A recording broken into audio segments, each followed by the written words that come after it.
আসসালামু আলাইকুম ওয়া রাহমাতুল্লাহি ওয়া বারাকাতুহু। প্রথমেই মহান মালিকের দরবারে শুকরগুজার আদায় করছি যারা কান্ত মেহেরবানিতে মহান আল্লাহ সুবহানাহু ওয়া তাআলার অশেষ কৃপায় আমরা সুস্থ আছি। মহান আল্লাহ পাক আমাদেরকে সুস্থ রেখেছেন,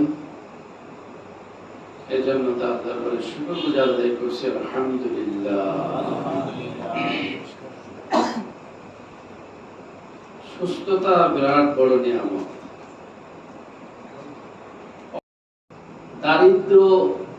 দারিদ্রতা বিরাট অভিশাপ।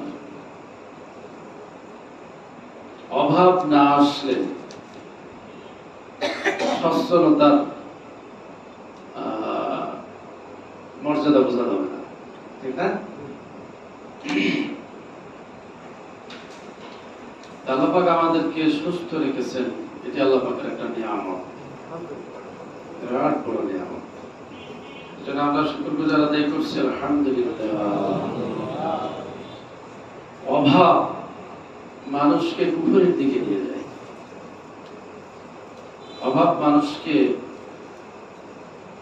একদিকে যেমন আল্লাহমুখী বানায়, আর একদিকে কুফরের দিকে নিয়ে যায়, আল্লাহ বিমুখ হয়ে যায়।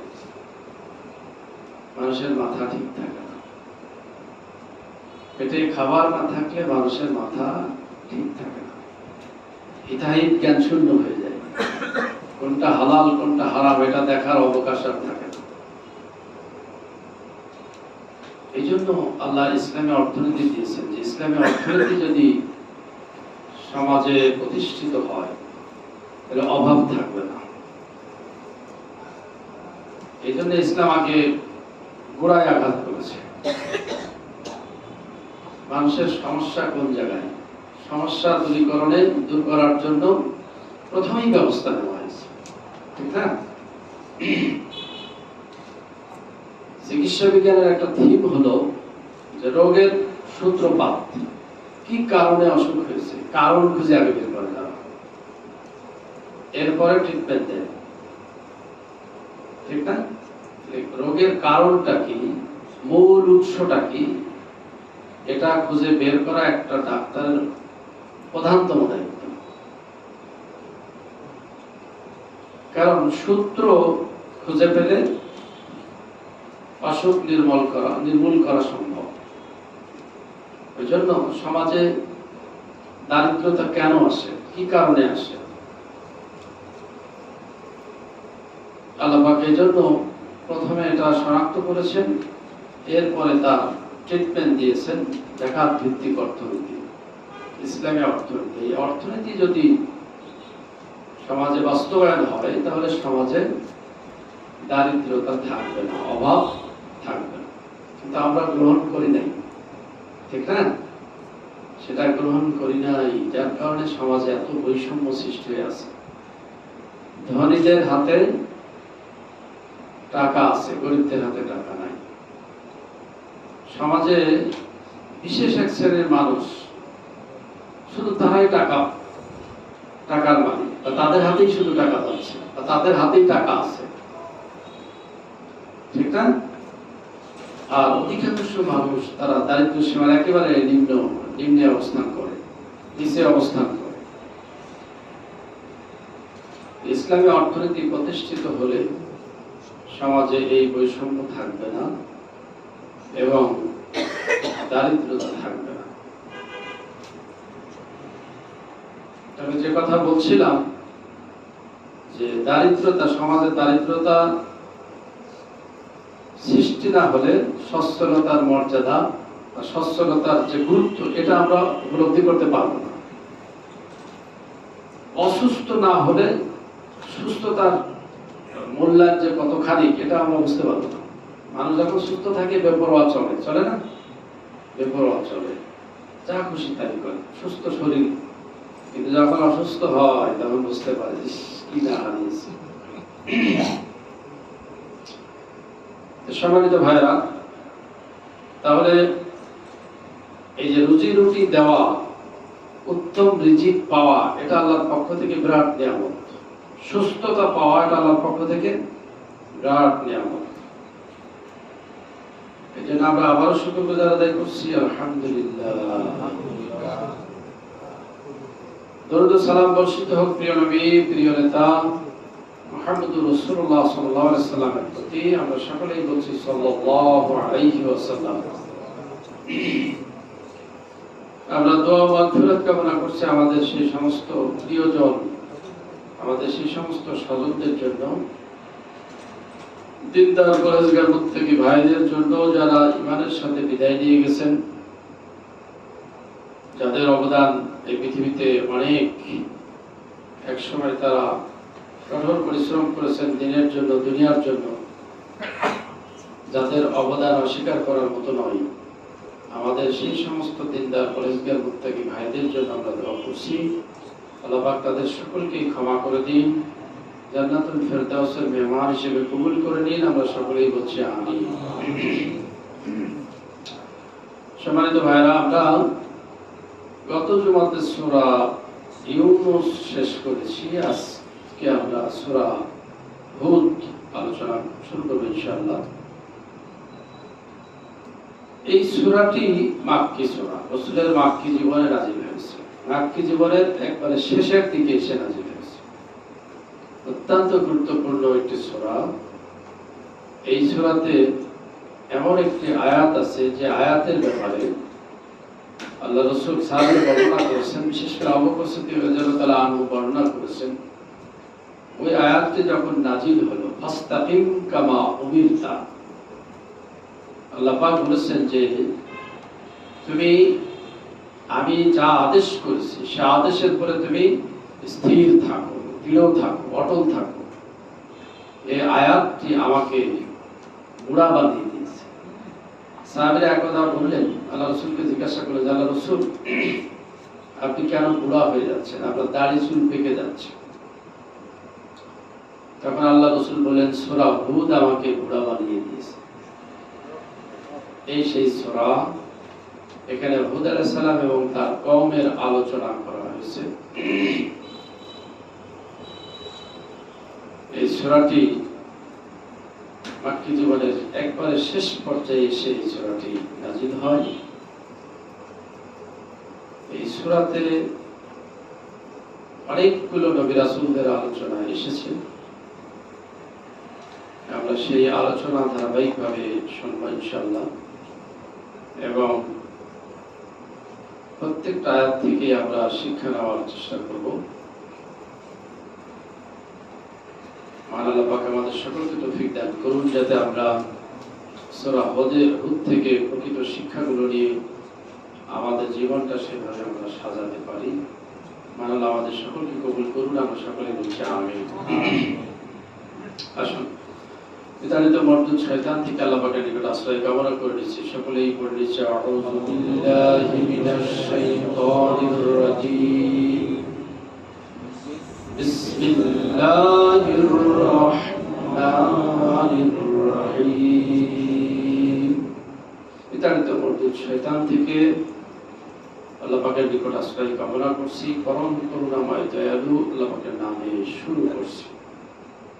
আলিফ লাম রা।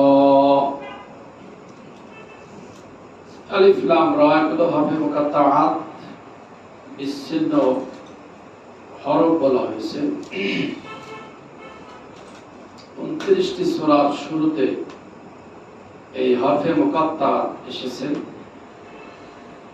14টি অক্ষরে 14টি সেটে 29টি সূরার শুরুতে এই বিশেষ কোড আলিফ লাম রা, আলিফ লাম মিম, ইয়াসিন, তাহা, কাফা, ইয়া, আইন, সাদ, এই বিচ্ছিন্ন অক্ষরগুলো আল্লাহ পাক নিয়ে এসেছেন। এর অর্থ আল্লাহই ভালো জানেন। এই বিচ্ছিন্ন হরফে মুকাত্তাআতের অর্থ করা নিষেধ, আল্লাহ পাক নিষেধ করেছেন। তাহলে আমরা এর অর্থ করব না। আল্লাহ পাক বলছেন, কিতাবুন মুহকিমাত আয়াতুহু, এটি সেই কিতাব যে কিতাবের আয়াতগুলো মুহকিমাত, স্থায়ী করা হয়েছে, সুদৃঢ় করা হয়েছে, সুপ্রতিষ্ঠিত করা হয়েছে। এই কিতাবের আয়াত সুপ্রতিষ্ঠিত, সুদৃঢ় এবং স্থায়ী। আল্লাহ পাক এই আয়াতের মাধ্যমে জানাচ্ছেন যে এই কোরআনের আয়াতগুলো এমন ভাবে স্থায়ী করা হয়েছে, এমন ভাবে সুদৃঢ় করা হয়েছে, যা অপরিবর্তনীয়, যা কখনো পরিবর্তন হবে না। সুম্মা ফুসসিলাত মিন লাদুন হাকীমিন খবীর। আর এটি হলো সুম্মা ফুসসিলাত, একবারে বিস্তারিত আলোচনা করা হয়েছে, মিন লাদুন হাকীমিন খবীর, সেই বিজ্ঞ এবং সকল বিষয়ে যিনি খবর রাখেন সে আল্লাহর পক্ষ থেকে এই কিতাবটি এসেছে। এই কিতাবটি হলো সুবিস্তারিত, বিস্তারিত আলোচনা করা হয়েছে এই কিতাবে। আমরা অনেক সময় বলি এটা হলো সার সংক্ষেপ, ঠিক না? এটা সার সংক্ষেপ, এর ব্যাখ্যা হলো হাদিস বিস্তারিত, আর কোরআন হলো এটা সংক্ষিপ্ত আলোচনা। কিন্তু আল্লাহ পাক বলছেন না, এটা একেবারে সুবিস্তারিত, এক একটা বিষয়ে একবারে খোলাখুলি সকল বিষয়ে আলোচনা করা হয়েছে। এর সাপোর্টিং আয়াত হলো আল্লাহ পাক কোন আয়াতে বলছেন, ওয়ানাযালনা আলাইকাল কিতাবা তিবয়ানান লিকুল্লি শাই। আল্লাহ বলছেন যে এই কিতাব আমি নাযিল করেছি এবং সব কিছু খুঁটে খুঁটে বর্ণনা করেছি। কোরআনুল কারীম আল্লাহ পাক সকল কিছু খুঁটে খুঁটে বর্ণনা করেছে, ঠিক না? ফাসসালনাহু তাফসীলা। আল্লাহ পাক বলেছেন যে একবারে ফাসসালনা মানে আমি ভেঙে ভেঙে একবারে খুঁটে খুঁটে বর্ণনা করেছি।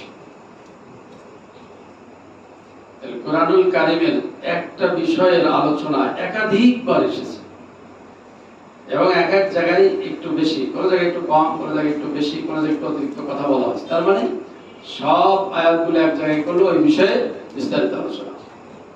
ঈমানের ব্যাপারে এত কথা বলা হয়েছে। আপনি যদি ঈমান সম্পর্কে জানতে চান, কোরআনুল কারীমের সব আয়াতগুলো যদি এক জায়গায় করা হয়, একবারে বিস্তারিত ঈমান সম্পর্কে সব আলোচনা আছে না নাই? আছে। আপনি যদি আখিরাত নিয়ে আলোচনা করতে চান, আখিরাতের ব্যাপারে এত কথা বলা হয়েছে, একবারে সব আয়াতগুলো যদি এক জায়গায় করা হয়, বিস্তারিত আলোচনা সব বলে দেওয়া হয়েছে। এত কথা অন্য কোনো বইয়ে পাবেন না, এত বিস্তারিত বলা হয়েছে সকল বিষয়। যদি আপনি শিরক নিয়ে আলোচনা করেন, দেখবেন শিরকের নারী নক্ষত্র সব এখানে আছে, আছে না নাই? শিরক কাকে বলে, শিরকের ধরন কেমন, কি কি করলে শিরক হয়, শিরকের পরিণতি কি, শিরকের শেষ ফলাফল দুনিয়াতে কি, পরকালে কি হবে, তার সকল বিষয় এখানে আছে না নাই? সব বিষয় বলে দেওয়া আছে। এই জন্য আল্লাহ পাক বললেন সুম্মা ফুসসিলাত মিন লাদুন হাকীমিন খবীর, যিনি সকল খবর রাখেন এবং বিজ্ঞ বিচারক, আল্লাহর পক্ষ থেকে এই কিতাবটি এসেছে। আর এই কিতাবটা হলো একবার সুবিস্তৃত, সকল বিষয়ে আলোচনা আছে। আল্লাহ পাক বলছেন আল্লাহ তা'বুদু, এই কারণে নাযিল করা হয়েছে আল্লাহ তা'বুদু ইল্লাল্লাহ, যেন তোমরা এক আল্লাহর ইবাদত করতে পারো। কারণটা কি? এই কিতাব নাযিলের একমাত্র কারণ হলো, সব কিছু খুঁটে খুঁটে বর্ণনা করার কারণ হলো যাতে তোমরা এক আল্লাহ কি করতে পারো, ইবাদত, তার নির্দেশ যাতে তোমরা ফলো করতে পারো, তার হুকুম যাতে মেনে চলতে পারো। আর কি ইন্নানি লাকুম মিনহু নাযীরুন ওয়া বাশীর, আর নিশ্চয় আমি লাকুম তোমাদের জন্য মিনহু আল্লাহর পক্ষ থেকে নাযীর ওয়া বাশীর, আমি হলো ভীতি প্রদর্শনকারী এবং সুসংবাদদাতা। আমি তোমাদের জন্য সতর্ককারী আর সুসংবাদ দানকারী। এখানে একটা অর্থ যদি আমরা বলি, সতর্ককারী মানে কিসে কল্যাণ কিসে অকল্যাণ, কোন কাজ করলে তোমাদের দুনিয়ার জীবনে কল্যাণ হবে, কোন কাজ করলে অকল্যাণ হবে, কোন কাজ করলে তোমরা ধ্বংসের মুখোমুখি হবে, তোমরা বিপদে আপদে পড়বে, এ বিষয়ে সতর্ককারী। এমনকি কোন কাজ করলে তোমরা জাহান্নামী হবে, আল্লাহ লানত প্রাপ্ত হবে, জাহান্নামীদের অন্তর্ভুক্ত হয়ে যাবে, সে বিষয়ে সতর্ককারী আর সুসংবাদ দানকারী। কোন বিষয়ে তোমরা দুনিয়াতে সাকসেসফুল হবে, ব্যক্তি জীবনে, পারিবারিক জীবনে, সামাজিক জীবনে, রাজনৈতিক জীবনে, আন্তর্জাতিক জীবনে, সকল ক্ষেত্রে তোমরা কোন নীতি অবলম্বন করলে সাকসেসফুল হবে, সে বিষয়ে সুসংবাদ দানকারী। আর পরকালে আল্লাহর নিয়ামত প্রাপ্ত কারা হবে, আল্লাহর সন্তুষ্ট অর্জন কারা করতে পারবে, আল্লাহর রিজামন্দি কারা হাসিল করতে পারবে, আর কারা জাহান্নাম থেকে বেঁচে চির সুখের জান্নাতি হবে, তাদের সুসংবাদ দানকারী। তাহলে রাসূল আমাদের সব জানিয়ে দিয়েছেন, না সব বলে দিয়েছেন। এই জন্য বিদায় হজের ভাষণে আল্লাহ রাসূল বললেন, হাল বাল্লাগতু, আমি কি সব পৌঁছে দিয়েছি, আমি কি তোমাদের নিকট আমার দাওয়াত পৌঁছে দিয়েছি? সাহাবীরা বললেন, ইয়া রাসূলুল্লাহ, হাবিবাল্লাহ, বাল্লাগতা, আপনি আমাদের নিকট পৌঁছে দিয়েছেন। আল্লাহর পক্ষ থেকে যা বলা হয়েছে তা আমাদেরকে আপনি জানিয়ে দিয়েছেন, শুনিয়ে দিয়েছেন। তার মানে দায়িত্ব শেষ হয়ে গেছে, ঠিক না? দায়িত্ব শেষ। আবু বকর রাদিয়াল্লাহু তাআলা আনহু এরপরেই নাযিল হয়। আল্লাহ রাসূল যখন আরাফাত থেকে মিনাতে যখন চলে আসলেন, তখন আয়াত নাযিল হয়ে গেল, ইযা জা নাসরুল্লাহি ওয়াল ফাত ওয়ারাইতান নাস ইয়াদখুলুনা ফি দীনিল্লাহি আফওয়াজা। এটা আগেও নাযিল হয়েছিল, তার মানে দুইবার নাযিল হয়েছে সূরা। জানিয়ে দেওয়া হলো, যখন এই সূরা যখন নাযিল হলো,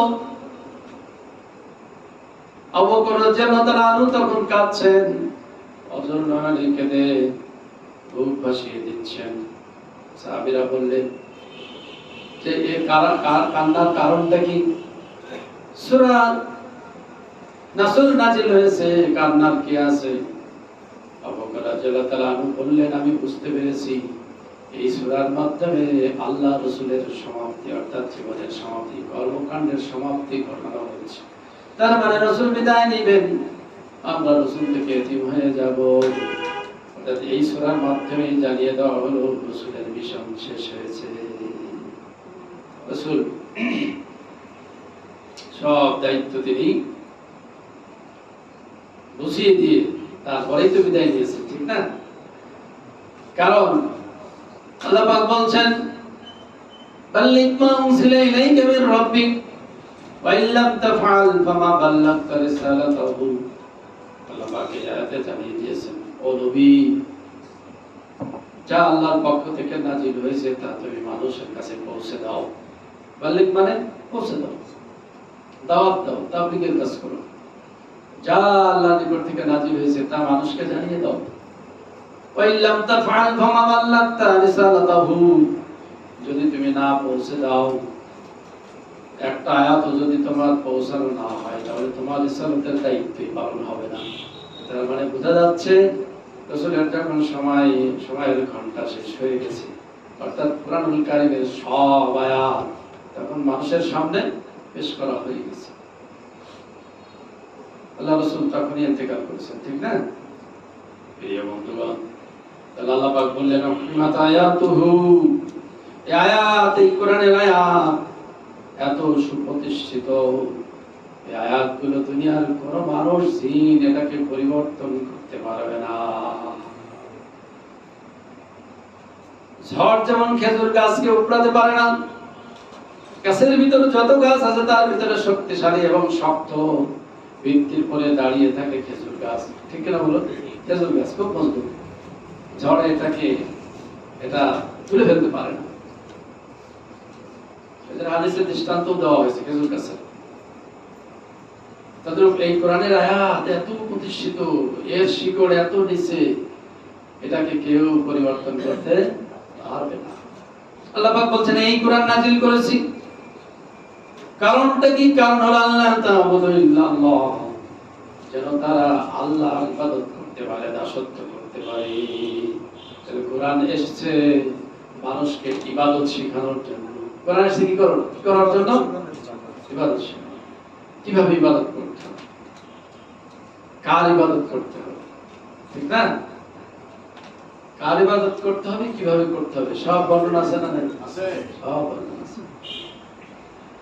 কার ইবাদত করতে হবে আল্লাহ পাক পরিষ্কার করে জানিয়ে দেন, ইল্লাল্লাহ।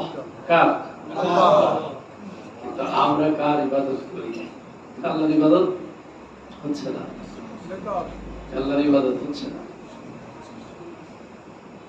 বলবেন নামাজ তো পড়ি হুজুর, ঠিক না? নামাজ তো পড়ি, নামাজ পড়ি কারণটা কি? নামাজ পড়ার কারণ হলো আমাদের চরিত্র ভালো করা। নামাজ পড়ার কারণ হলো উত্তম চরিত্রের অধিকারী হওয়া। নামাজ পড়ার কারণ হলো সামাজিক হওয়া। নামাজ পড়ার কারণ হলো নেতৃত্ব ঠিক করা। নামাজ পড়ার কারণ হলো সময়ানুবর্তিতা, অর্থাৎ সময়ের জ্ঞান অর্জন করা, ঠিক না বলুন? আর মূল কাজ কি? মূল কাজ হলো কুনতুম খায়রা উম্মাতিন উখরিজাত লিন-নাসি তা'মুরুনা বিল মা'রুফ ওয়া তানহাউনা 'আনিল মুনকার। আল্লাহ পাক বলেন তোমরাই শ্রেষ্ঠ জাতি, খায়রা উম্মাহ, শ্রেষ্ঠ জাতি, উখরিজাত লিন-নাস, তোমাদেরকে তৈরি করা হয়েছে মানুষের জন্য। তৈরি করা হয়েছে কাদের জন্য? মানুষের জন্য। কারণটা কি? কি করবে তোমরা মানুষের জন্য?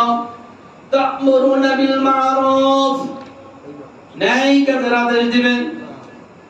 ন্যায় কাজ, ভালো কাজ, কল্যাণ কাজের আদেশ দিবেন। ওয়া তানহাউনা 'আনিল মুনকার, আর অসৎ কাজ থেকে মানুষকে ফেরাবে। এটা হলো মূল কাজ। কাজ কি? এটা হলো মূল কাজ। তাহলে মানুষ সৃষ্টির উদ্দেশ্য হলো পৃথিবীতে ন্যায়ের বাস্তবায়ন করা আর অন্যায় নির্মূল করা। এটা হলো মানুষ সৃষ্টির উদ্দেশ্য, ঠিক না? তাহলে কোনটা ন্যায় কোনটা অন্যায় এটা জানবো কোত্থেকে? কোনটা ন্যায় আর কোনটা অন্যায় এটা জানবো কোত্থেকে?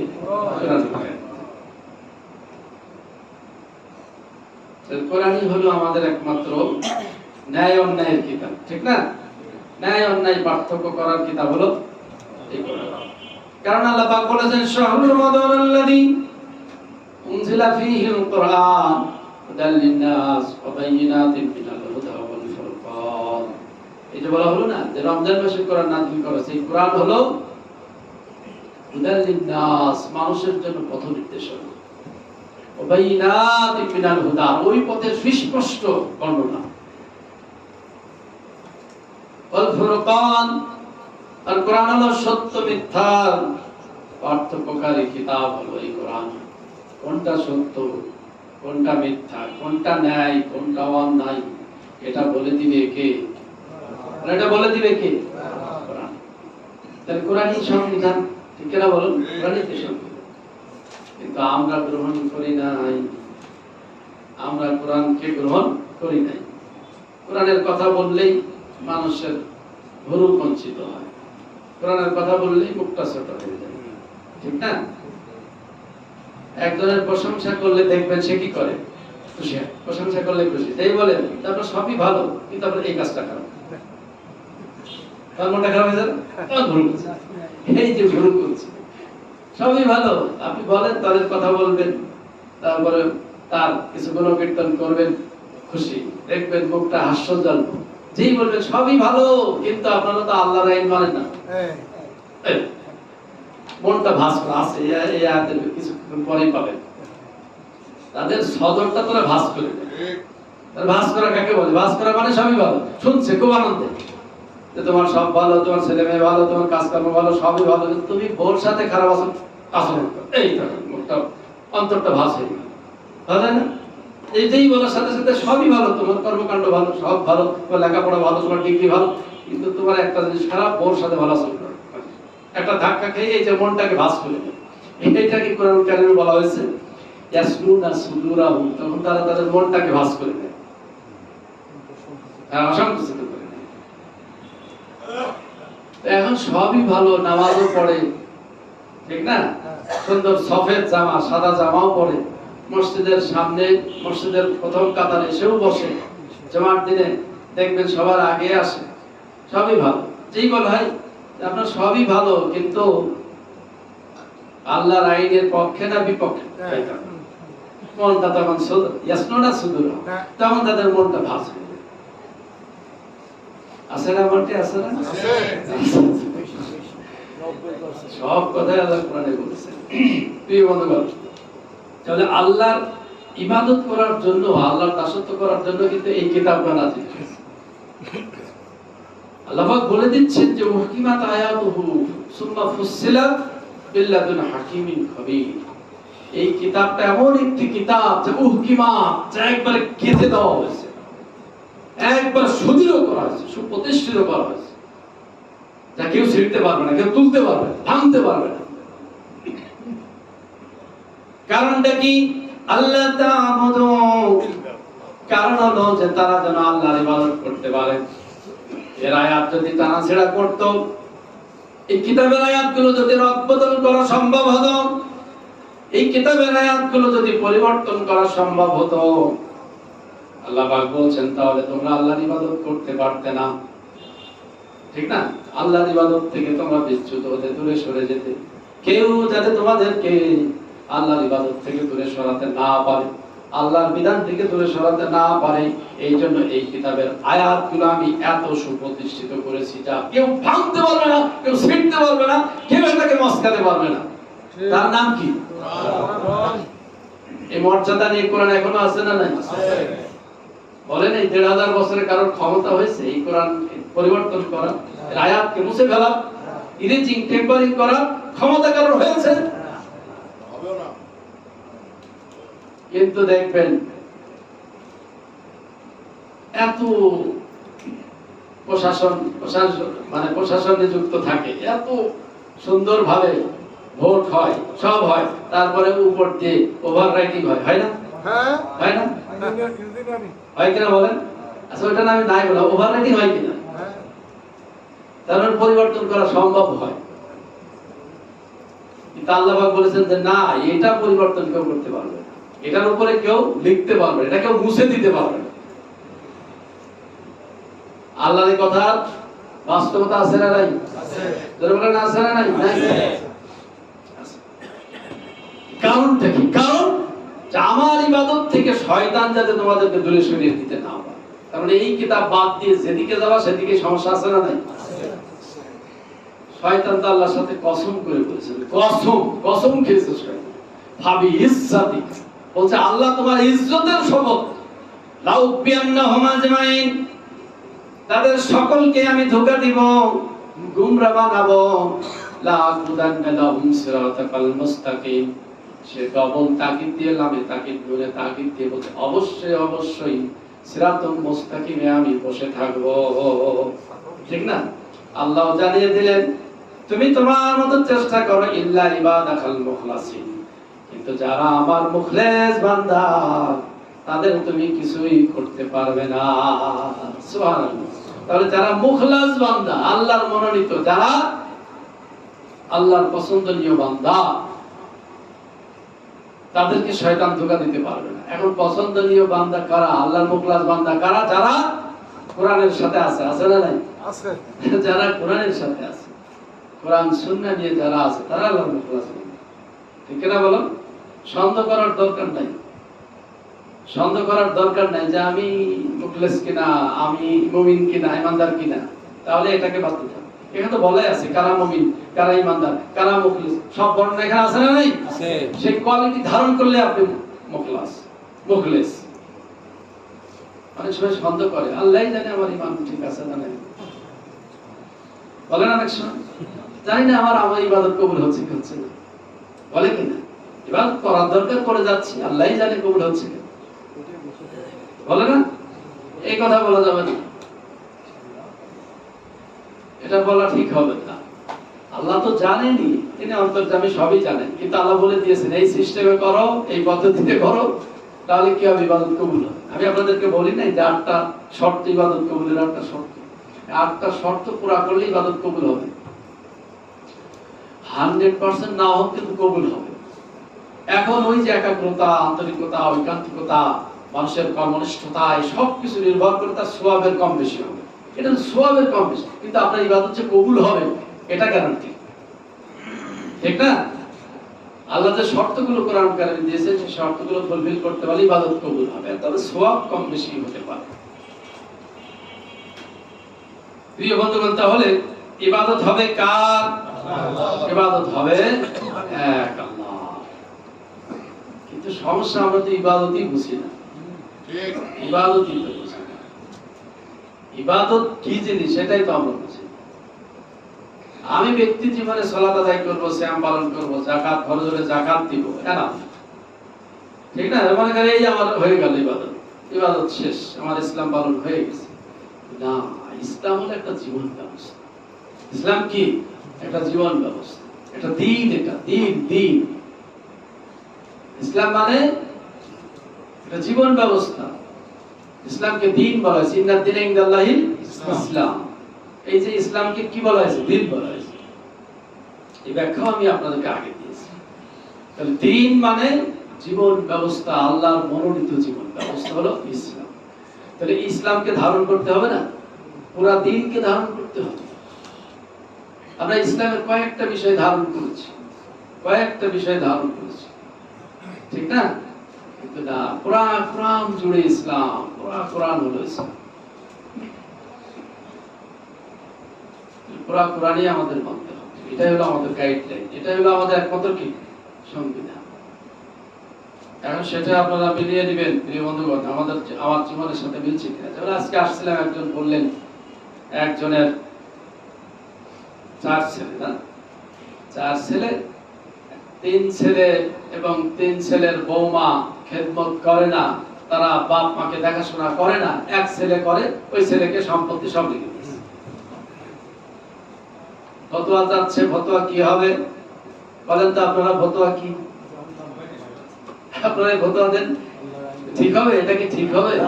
এটা কি ঠিক হয়েছে?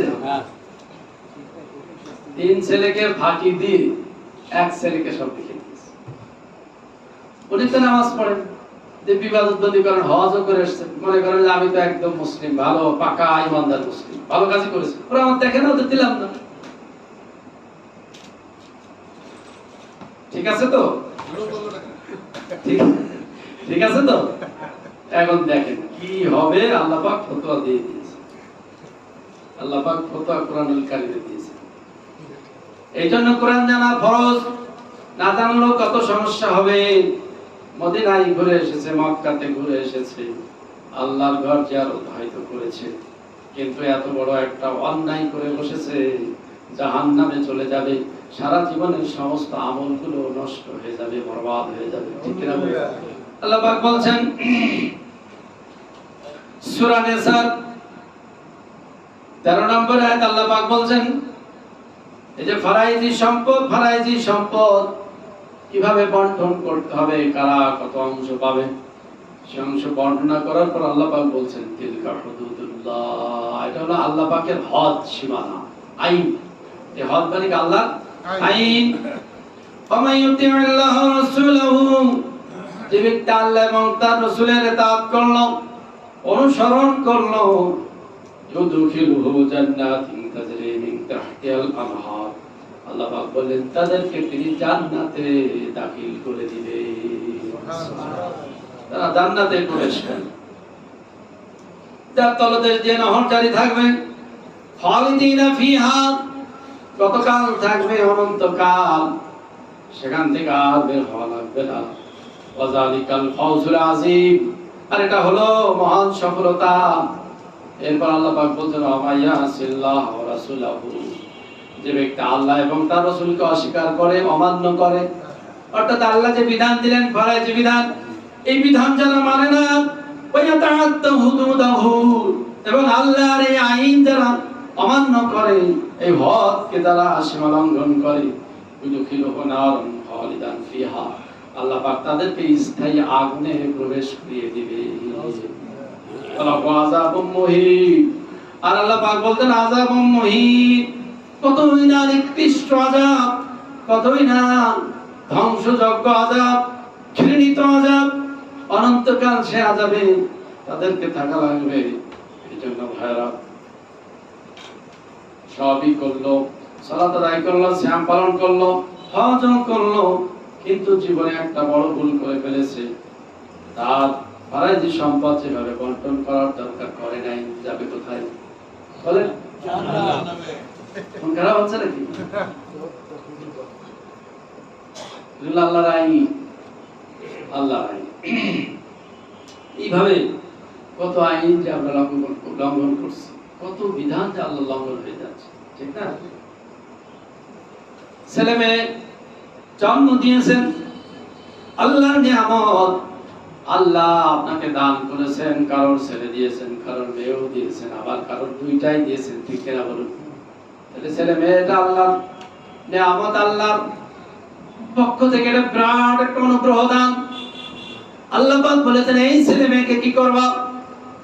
আল্লাহ পাক বলেছেন আমুর আহলাকা বিসসালাহ, তোমার এই সন্তানদেরকে সালাতের নির্দেশ দাও, সালাতের নির্দেশ দাও। আর হাদিসে বলা হয়েছে তাদেরকে উত্তম আচরণ শেখাও, আদব কায়দা শেখাও। আমার ভাইরা, এই ছেলেকে মেয়েকে আপনি আদব কায়দা শিক্ষা দিলেন না, সালাতের নির্দেশনা দিলেন না, দুনিয়ার যা খুশি তাই করলো, নেচে গেছে। তারা 14ই ফেব্রুয়ারি পালন করলো, বৈশাখ পালন করলো, পান্তা ভাত যা খাওয়ার খান, কিন্তু পান্তা ভাত খেতে যে অনিসলামিক কার্যকলাপ পালন করলো, যা খুশি তাই করলো। আল্লাহ পাক বললেন এই সন্তান সেদিন কাল হবে জাহান্নামে যাওয়ার কারণ হয়ে যাবে, ঠিক না?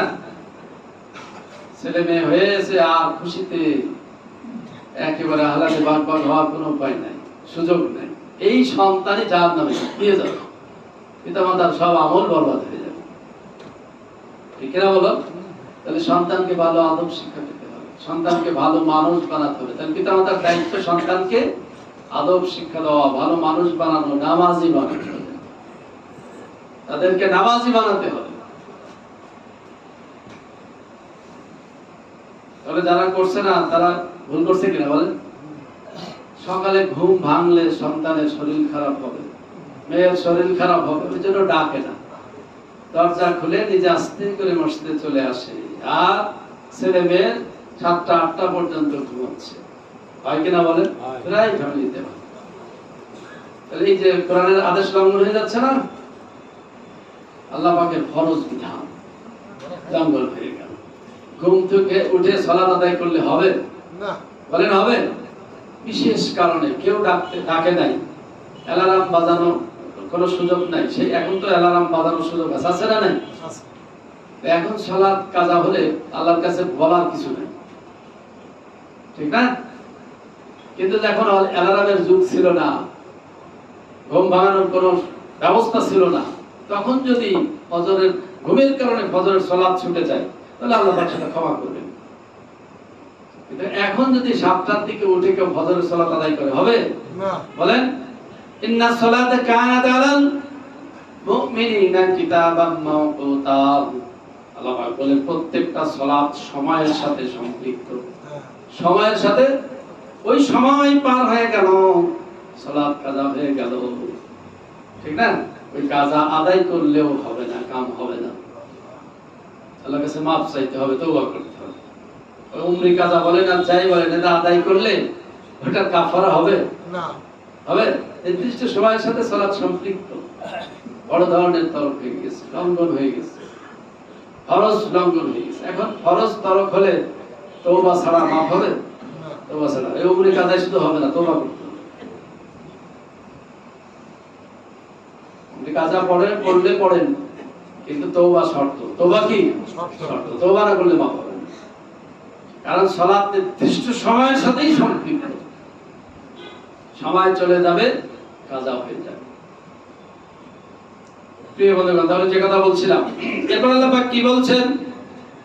ওয়ানিস্তাগফিরু রাব্বাকুম, এই কোরআন দিয়েছি যাতে তোমরা তোমাদের রবের নিকট ক্ষমা প্রার্থনা করতে পারো, সুম্মা তুবু ইলাইহি, আর তোমরা তার দিকে ফিরে আসো। ইউমাত্তিউকুম মাতাআন হাসানান ইলা আজালিন আজালিম মুসাম্মা, আল্লাহ পাক বলছেন নির্দিষ্ট সময় পর্যন্ত আমি তোমাদেরকে উপভোগ করার সময় দিব, সুযোগ দিব। তাহলে উত্তম জীবন আল্লাহ দান করতে চেয়েছে। ওয়াইউতি কুল্লাযী ফাজলিন ফাজলাহু, আর ওই ইউতি আল্লাহ দান করবেন কুল্লাযী ফাজলিন, প্রত্যেকটা ফজল পাওয়ার উপযুক্ত যারা, আল্লাহর অনুগ্রহ পাওয়ার উপযুক্ত যারা, আল্লাহ পাক তাদেরকে করুণা দান করবেন, ফজল দান করবেন, অর্থাৎ যোগ্যতা অনুসারে আল্লাহ পাক তাদেরকে কি করবেন? পুরস্কার দিবেন। দুনিয়াতেও যার যেমন যোগ্য সে যোগ্যতা অনুসারে সে সুযোগ সুবিধা পায়, পায় না? তাই তো।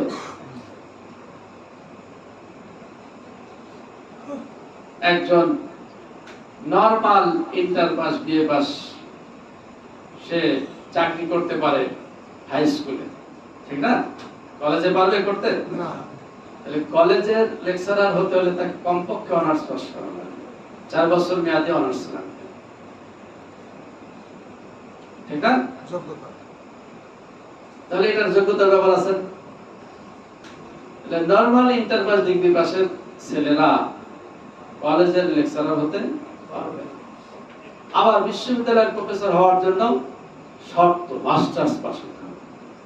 মাস্টার্স পাস না হলে বিশ্ববিদ্যালয়ের প্রফেসর হতে পারবে না। অতিরিক্ত এক্সট্রা ডিগ্রি থাকলে, যদি এমফিল পিএইচডি থাকে, তাহলে সেটা আলাদা সুযোগ সুবিধা তার জন্য আছে। তাহলে কোন বিএ পাস ছেলে, নরমাল মাস্টার্স পাস ছেলে, কলেজ থেকে বিএ পাস করে যারা প্রিভিয়াস মাস্টার্স, তারা কোনোদিন বিশ্ববিদ্যালয়ের প্রফেসর হতে বর্তমানে এখন পারবে না। পারবে? তাহলে যোগ্যতা অনুযায়ী যার যে স্থান, সেই সুযোগ সুবিধা আছে না নাই? দুনিয়াতে আছে। কেনা বলুন যে ডাক্তার, সে মেডিকেল কলেজের লেকচারার হতে পারবে। সাধারণ যে মাস্টার্স পাস যে কোনো সাবজেক্টে পারবে, বলে সম্ভব? এই জন্য আল্লাহ পাক বলছেন যার যে যোগ্যতা, যোগ্যতা অনুযায়ী তিনি তাদেরকে সুযোগ সুবিধা দিবেন, দান করবেন। প্রিয় বন্ধুগণ, এখানে একটু বোঝার বিষয় আছে যে আল্লাহ পাক বললেন যে যদি তোমরা আল্লাহর ইবাদত করো, আনিস্তাগফিরু রাব্বাকুম, এবং তোমাদের রবের নিকট যদি তোমরা ক্ষমা প্রার্থনা করো এবং তারই দিকে যদি ফিরে আসো, অর্থাৎ আল্লাহর দিকেই যদি তোমরা ফিরে আসো, ইউমাত্তিউকুম মাতান হাসানা, তাহলে উত্তম জীবন তোমাদেরকে দান করবে। সুবহানাল্লাহ। আমরা তো এটাই চাই, ঠিক না? আমরা তো উত্তম জীবনটাই চাচ্ছি। আল্লাহ উত্তম জীবন দিতে চেয়েছে, এবং ইলা আজালে মুসাম্মা, নির্দিষ্ট সময় পর্যন্ত, অর্থাৎ আমার মৃত্যুর আগ পর্যন্ত আল্লাহ পাক একটা সুন্দর একটা সময়, ইলা আজালে মুসাম্মা, এটা হলো নির্দিষ্ট সময়, ফিক্সড টাইম, যেটা মৃত্যু, ওই এজিং প্রসেস যেটা বলা হয় না, ওই এজিং প্রসেস। তাহলে মৃত্যু পর্যন্ত আল্লাহ পাক একটা উত্তম জীবন আমাদেরকে দান করবে। আমরা তো এটাই চাচ্ছি প্রিয় বন্ধুগণ, এটাই তো আমাদের চাওয়া পাওয়া, ঠিক না বলো? দুনিয়াতে তো এর চেয়ে আমরা বেশি কিছু চাই না মনে হয়। উত্তম জীবনই তো সবাই চাই। উত্তম জীবন পাওয়ার জন্য এত টাকা পয়সা উপার্জন করছে, নেতা হওয়ার জন্য চেষ্টা করছে, এমপি হওয়ার জন্য চেষ্টা করছে, আবার যারা এমপি হয়েছে তারা মন্ত্রী হওয়ার জন্য চেষ্টা করে, ঠিক না বলুন? ঠিক না? যারা ছোটখাটো নেতা, তারা এমপি হওয়ার জন্য চেষ্টা করে, যখন এমপি হয়ে যায় মন্ত্রী হওয়ার জন্য আবার চেষ্টা করে, মন্ত্রী যখন হয়ে যায় তখন আরো সুযোগ সুবিধা যাতে বেশি পায় সেই রাস্তায় সে চেষ্টা করে, ঠিক কিনা বলুন? দুনিয়াতে একটু সুন্দর জীবন যাপনের জন্য, ইজ্জত সম্মান নিয়ে বেঁচে থাকার জন্য মানুষ কতই না পরিশ্রম করে, করে কিনা বলুন?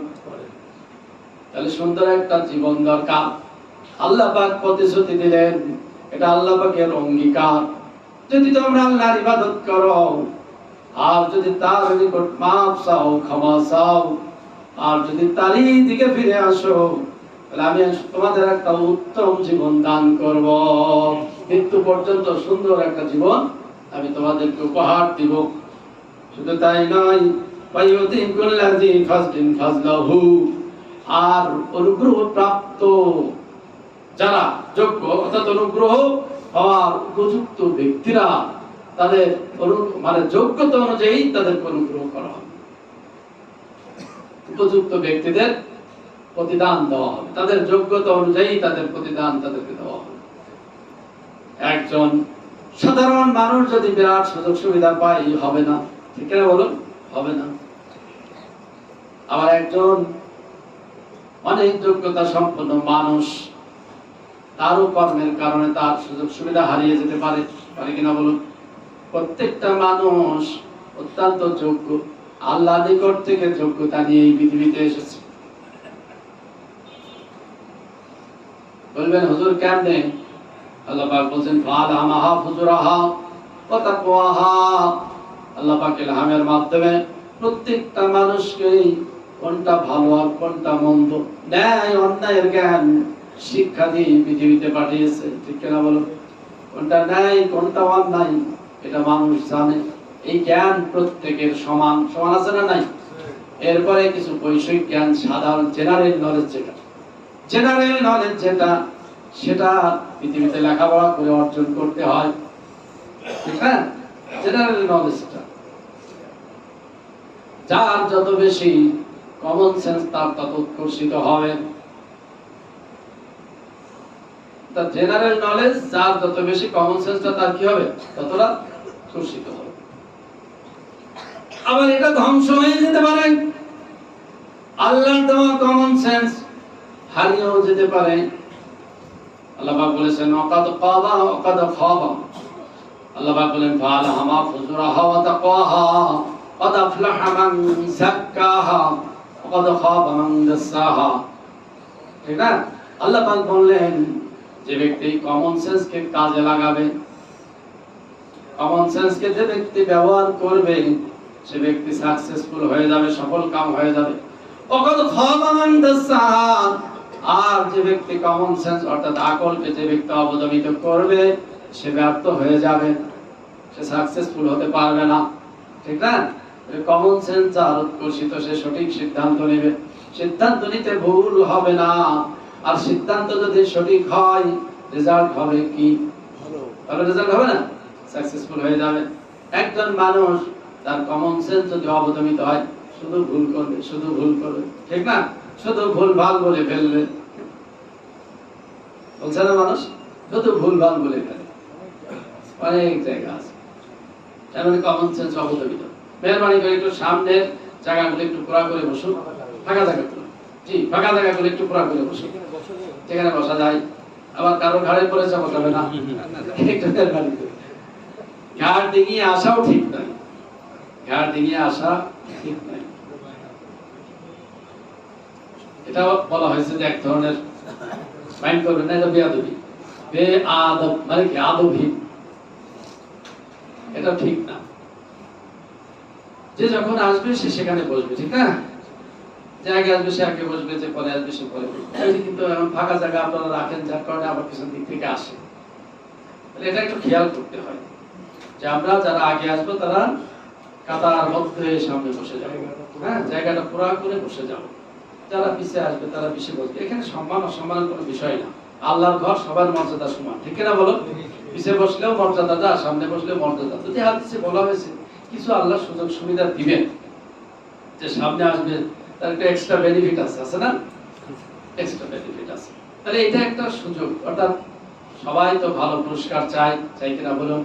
সবাই ভালো পুরস্কার চায়। এই জন্য আল্লাহ কিছু পুরস্কার দিয়েছেন। যে ব্যক্তি মসজিদে আগে প্রবেশ করবে তার জন্য উট কুরবানি, উট সদকা করার সওয়াব। দ্বিতীয় নম্বরে যে আসবে গরু সদকা করলে যে সওয়াব, সে সওয়াব। তৃতীয় নম্বরে খাসি, তারপরে মুরগি, তারপরে আর নিচে নেই, এরপর নাম লেখা হবে, শুধু নাম লেখা হবে। ইমাম সাহেব যখন খুতবা দেওয়া শুরু করবেন, স্টপ রাইটিং, ফেরেশতারা তখন লেখা বন্ধ করে দেবে। তার মানে আর কাউন্ট হবে না। তাহলে এখন আগে আসতে হবে না পরে আসতে হবে? বলে জুমার নামাজ যদি আপনার নাম কাউন্ট না হয় তাহলে কেমন বেজ্জতি না আল্লাহর কাছে, ঠিক না বলুন? নামাজ আসলাম, সব করলাম, কিন্তু কাউন্ট হলো না।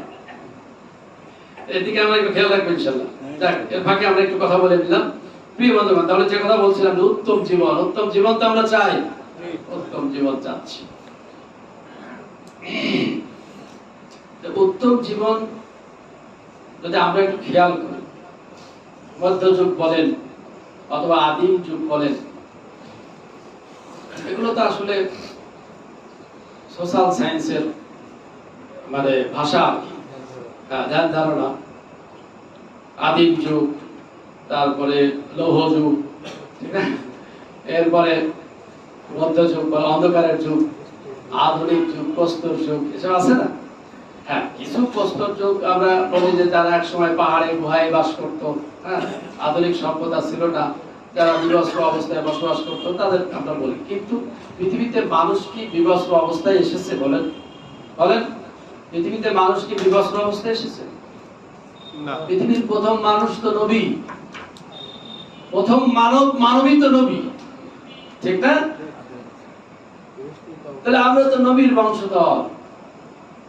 নবীর বংশধর অসভ্য ছিল না, নবীর বংশধররা কোনোদিন অসভ্য ছিল না, বর্বর ছিল না। কিন্তু কোন কোন জায়গায় এখনো আছে, আগেও ছিল, কোন এলাকাতে হয়তো নূহ আলাইহিস সালামের পরে, নূহ আলাইহিস সালামের পরের যুগের কথা বলছি, প্লাবন হলো, প্লাবনে মানুষ সব মারা গেল, এরপরে যে বংশবালা শুরু হলো। আমরা তো সেমেটিক জাতি, ঠিক না? সেমেটিক জাতি সিরিয়াতে, অর্থাৎ এই যে বর্তমানে আলে কিতাব এবং মুসলিম, এরা হলো সেমেটিক জাতির অন্তর্ভুক্ত। এদের বসবাস ছিল সিরিয়া কেন্দ্রিক এলাকাতে। ইহুদিরা এই যে এখন গ্রেট ইহুদি রাষ্ট্রের যে ম্যাপ তারা দেখাচ্ছে না, এক সময় ইহুদিরা এই এলাকাতে তারা বিচরণ করেছে, তারা ক্ষমতা চালিয়েছে, ওই জন্য ওটা চাচ্ছে আবার পূর্বে সেটা তারা দখল করতে চাচ্ছে। ইসরায়েল চাচ্ছে না, ইসরায়েল দখল করতে চাচ্ছে। এবার একেবারে গ্রেট, একেবারে ওই আপনার ইসরায়েলের সীমানা তারা মাঝে মাঝে ফেসবুকে দিচ্ছে, এটা তারা তাদের রাষ্ট্র কায়েম করতে চায়, দখল করতে চায়। এক সময় ইব্রাহিম আলাইহিস সালামের পর থেকে একবার আল্লাহ রাসূল পর্যন্ত, এই যে আল্লাহ রাসূল পর্যন্ত তারা এগুলো শাসন করেছে বলা যায়, ঈসা আলাইহিস সালাম পর্যন্ত শাসন করেছে। সূরা আপনারা যদি পড়েন দেখবেন, সূরা বানি ইসরাইল দেখবেন, বানি ইসরাইলে বলা হয়েছে যে ইহুদিদেরকে আল্লাহ পাক দুইবার তারা পৃথিবীতে অশান্তি করবে এবং দুইবার তাদেরকে শাস্তি দিবে। সে শাস্তি চলে গেছে আগে, তারা মারাত্মক অপরাধ করেছিল। যারা প্রথম শাস্তি তাদেরকে ওই যে আক্রমণ করেছিল, প্যালেস্টাইনে আক্রমণ করেছিল আপনার জালুতের বাহিনী আক্রমণ করে গোটা ইহুদিদেরকে খতম করেছিল, প্যালেস্টাইন দখল করে নিয়েছিল, মসজিদে আকসাতে তারা আগুন ধরিয়ে দিয়েছিল। এরপর আল্লাহ পাক বলেছেন যে আবার আমি তাদেরকে কি করলাম, পুনর্বাসন করলাম। আবার ইহুদিরা আবার আস্তে আস্তে আগের পর্যায়ে ফিরে গেল, আবার নাফরমানি করলো, আবার বেঈমানি করলো। যার কারণে কি হলো, বাক্তে নাসরকে আল্লাহ পাক পাঠিয়ে এমন শাস্তি দিলেন যে তাদের চেহারা বিকৃতি করে ফেলল। বাক্তে নাসর মেরে তাদের চেহারা একবার বিকৃতি করে ফেলল, সব চেহারাতেই মেরে চামড়া তুলে ফেলেছে, চেহারা বিকৃতি করে, আগুন ধরায় দিল। এরপরে প্যালেস্টাইন দখল করে নেয়। এই সেই ইহুদি, দেখছেন তো সেই ইহুদি। এরপর আল্লাহ পাক বললেন যে আবার আমি আস্তে আস্তে তাদেরকে আবার সেই পুনর্বাসনের ব্যবস্থা করলাম, আবার তাদেরকে মাথা উঁচু করে দাঁড়ানোর সুযোগ দিলাম এবং অঙ্গীকার করেছে আল্লাহ সূরা বানি ইসরাইলে, আবার বেয়াদবি করলে আবার তোমাদেরকে ধ্বংস করা। এখন বেয়াদবি আছে না নাই? 2000 বছর ধরে খ্রিস্টানরা মেরেছে তাদের, যখনই বেয়াদবি করেছে তখনই মেরেছে। আর হিটলার তো এসে নাকি, হিটলার তো একেবারে 60 লক্ষ ইহুদিকে মেরে দিয়েছে। এই যে ওরা বারবার ধ্বংস হয়েছে, বারবার বেয়াদবি করেছে, বারবার ধ্বংস হয়েছে, আবার আল্লাহ পাক ওদেরকে পুনর্বাসনের ব্যবস্থা করেছেন। এখনো বেয়াদবি আছে না নাই? বলেন বেয়াদবি নাই? কি ধরনের বেয়াদবি করছে দেখেন। যুদ্ধ বিরতি হয়েছে, তার ভিতরে লেবাননে হামলা করে কয়েকশো মানুষ মেরে দিয়েছে। 10 মিনিটের ভিতরে 100-র বেশি জায়গাতে হামলা করে তারা মেরে দিয়েছে। এই হচ্ছে ইহুদি। প্রিয় বন্ধুগণ, আবার ধ্বংস হবে, যাতে ধ্বংস হতে না পারে ওই জন্য আমেরিকা আর ইহুদি কৌশল করে ইরানকে আর পারমাণবিক অস্ত্র বানাতে দিচ্ছে না। ওরা বলছে পৃথিবীর জন্য হুমকি, পৃথিবীর পরিবেশ বা নিরাপত্তার জন্য ওদেরকে পারমাণবিক অস্ত্রের মালিক হতে দেওয়া যাবে না, শক্তিধর রাষ্ট্র হতে দেওয়া যাবে না। কত বাহানা, সবই কমন সেন্স বিরোধী বাহানা। যদি বলেন ঠিক কিনা বলুন, এগুলোকে মেনে নেওয়ার কথা যে 20 বছর তারা গবেষণা করতে পারবে না। বেটা তোমরা অস্ত্র রাখবা, হাজার হাজার অস্ত্র রাখবা, গবেষণা করবা, পৃথিবীর মডেলগিরি করবা, আর ইরান গবেষণা করতে পারবে না, ইরান ইউরেনিয়াম সমৃদ্ধ করতে পারবে না, তার দেশের বিদ্যুৎ এবং অন্যান্য চিকিৎসা পারপাসে তারা উন্নতি করার জন্য তারা ইউরেনিয়াম সমৃদ্ধ করছে, বারবার বলছে, সেগুলো করতে দিবে না। এগুলো অন্যায় কিনা বলেন? অন্যায় কিনা? এখন পর্যন্ত ইরানের যত দাবি সব যৌক্তিক দাবি, ঠিক না? যৌক্তিক দাবি। 20 বছর শর্ত দিয়েছে, 20 বছর স্থগিত। ইরান বলেছে ঠিক আছে, যুদ্ধ যেহেতু করলে মায়েরও খেলে, এখন এই যে সামান্য ব্যাপার সেবা 5 বছর থাক, আমরা আপাতত 5 বছর নাই গবেষণা বন্ধ রাখবো। এই নিয়ে এখন দেশ দরবার চলছে। প্রিয় বন্ধুগণ, তাহলে যে কথা বলছিলাম আমি, মনে আছে আপনাদের কি বলছিলাম? একটু স্মরণ করিয়ে দেন। আল্লাহ পাক উত্তম জীবন আমাদের দিতে চেয়েছেন, ঠিক না? উত্তম জীবন দান করতে চেয়েছেন। এখন আমরা যদি আল্লাহর ইবাদত না করি, আল্লাহর দিকে যদি ফিরে না আসি, আল্লাহর কাছে যদি মাফ না চাই, আল্লাহ পাক আমাদেরকে শাস্তি দিবেন, একটার পর একটা শাস্তি। সেই শাস্তি আছে না নাই? উত্তম জীবন আমরা পাবো না। ইহুদিদের মতো সারা জীবন অশান্তিতে থাকতে হবে। এই বেটারা আহলে কিতাব ধারে, কিন্তু শান্তিতে নাই, ঠিক না? শান্তিতে নাই, সব সময় অশান্তিতে এবং যুদ্ধ বিগ্রহ নিয়ে এরা আছে, সব সময় টেনশন। এদের সাধারণ ইহুদিরা সব সময় টেনশনে থাকে।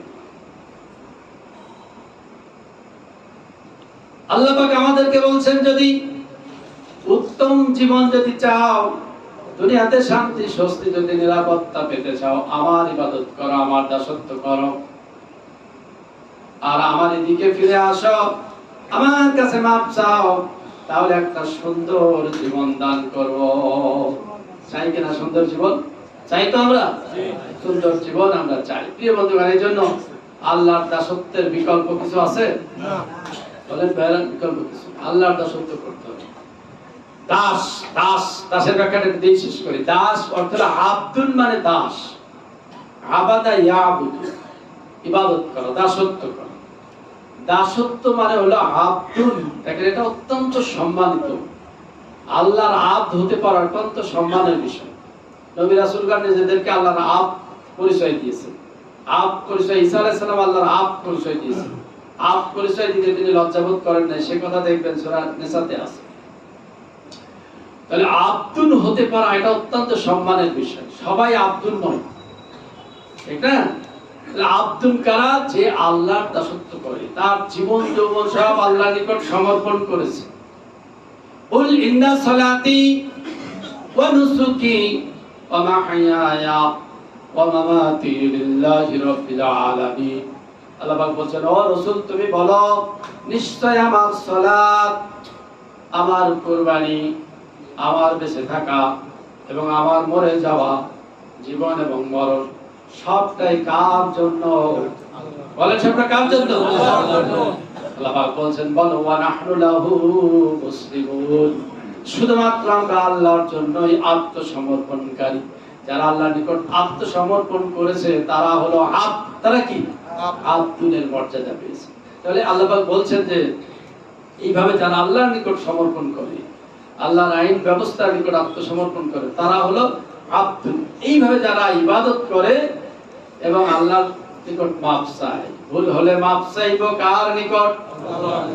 হুজুর আমার জন্য দোয়া করেন, বলি না, হুজুর আমার জন্য দোয়া করেন, আল্লাহ যেন আমাকে মাফ করে দেয়। কেন আপনার মুখে ভাষা নাই?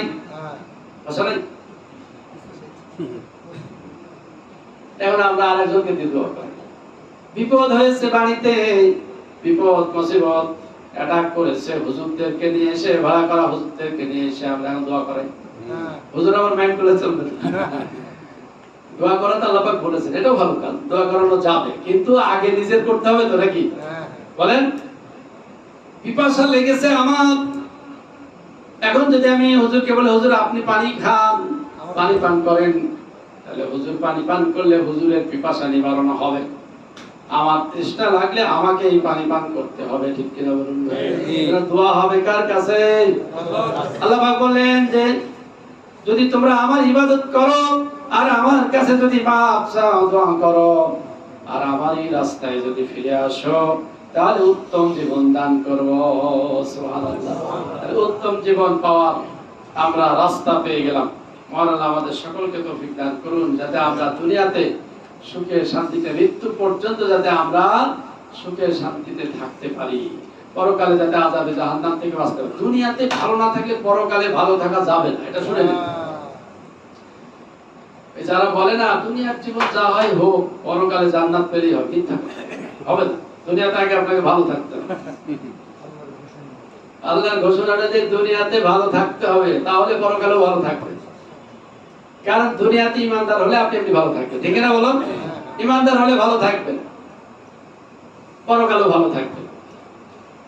দুনিয়াতে যদি কেউ খারাপ থাকে, পরকালেও কিন্তু খারাপ থাকে। দুনিয়াতে কেউ অন্ধ থাকলে পরকালেও অন্ধ থাকবে, আছে না নাই? এই জন্য প্রিয় বন্ধুগণ, আমরা চেষ্টা করব সকলেই, আমার ছেলে, আমার মেয়ে, আমার পিতা মাতা সহ সকলেই যাতে ভালো থাকে সেই চেষ্টা করতে হবে। কারণ এই যে কয়েকদিন আগে একটা কথা প্রচলিত হলো সমাজে, যে পরকালে স্বামীর সাথে স্ত্রীর আর কোনো সাক্ষাৎ হবে না, অতএব যা হবার দুনিয়াতেই হবে, ভোগ টোগ যা করার দুনিয়াতে, পরকালে কিন্তু আর দেখাই হবে না।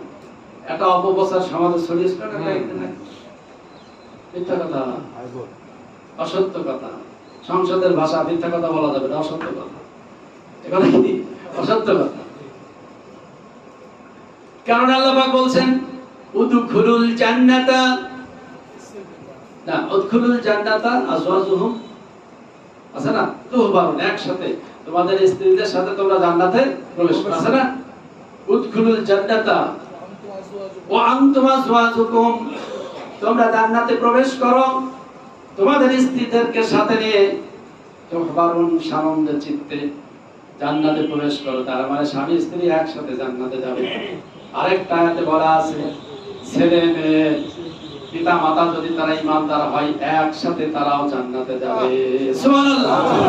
তাহলে আমরা সবাই চেষ্টা করব তো আমার পিতা মাতা, আমার ছেলে সন্তান, আমার স্ত্রী যাতে সকলেই জান্নাতে হয়, একসাথে যাতে জান্নাতে যেতে পারি, এই চেষ্টা করা লাগবে তো ইনশাআল্লাহ। লাগবে তো? নিজে বাঁচলে বাপের নাম অনীতি, ইসলামের নীতি নয়, ওটা চলবে। আল্লাহ আমাদের সকলকে তৌফিক দান করুন, আমরা যাতে দুনিয়াতে উত্তম জীবন লাভ করতে পারি, পরকালে আল্লাহর সন্তুষ্টি অর্জন করে জান্নাত অর্জন করতে পারি। মহান আল্লাহ আমাদের সকলকে কবুল করুন, আমিন। আসসালামু আলাইকুম ওয়া রাহমাতুল্লাহি ওয়া বারাকাতুহু।